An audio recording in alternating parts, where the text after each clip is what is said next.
الحمد للہ وحدہ والصلاة والسلام علی من لا نبی بعدہ اما بعد اعوذ باللہ من الشیطان الرجیم بسم اللہ الرحمن الرحیم ترى كثيرا منهم يسارعون في الإثم والعدوان وأكلهم السحت لبئس ما كانوا يعملون المائدہ۔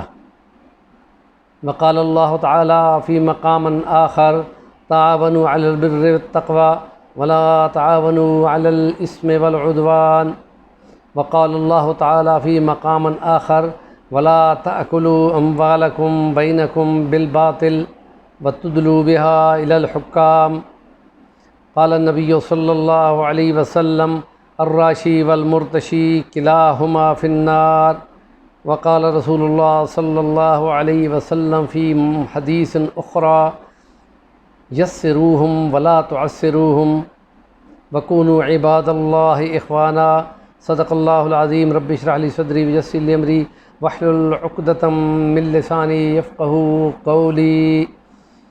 آیات کریمہ جن کا تعلق سورۃ مائدہ کی آیات سے ہے کہ تو دیکھے گا بہت سارے لوگوں کو کہ وہ لوگوں کا مال کھانے میں بڑی جلدی کرتے ہیں اور وہ گناہ اور زیادتی کے ساتھ اور حرام مال کو کھاتے ہیں۔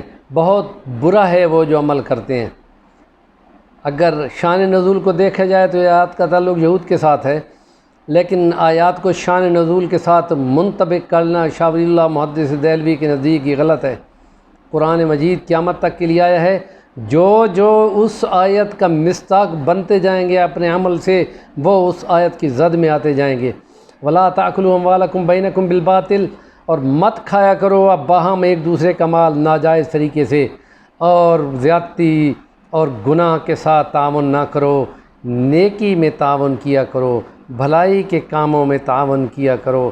اور یہ کہ جو حکام تک لے جاتے ہیں مال کھانے کے لیے، حدیث کی تشریح آ گئی کہ جو رشوت لیتا ہے ناجائز کام کے لیے یا ناجائز ٹھگنے کے لیے تو وہ رشوت لینے والا اور دینے والا دونوں جہنم میں جائیں گے۔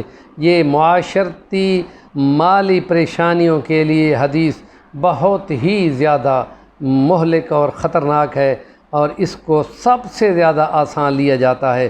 نبی کریم نے فرمایا باہم معاشرت میں آسانی دیا کرو، یسروا ولا تعسروا، اور تعسروا کرنے والوں کو نبی نے فرمایا کہ کل خدا نے بھی حساب لینا ہے، تو آسانیاں دو گے تو وہاں خدا کے سامنے تم آسانیوں کا مطالبہ کر سکو گے، اور اللہ سے اپنے قیامت کا دن حساب کی آسانی مانگا کرو۔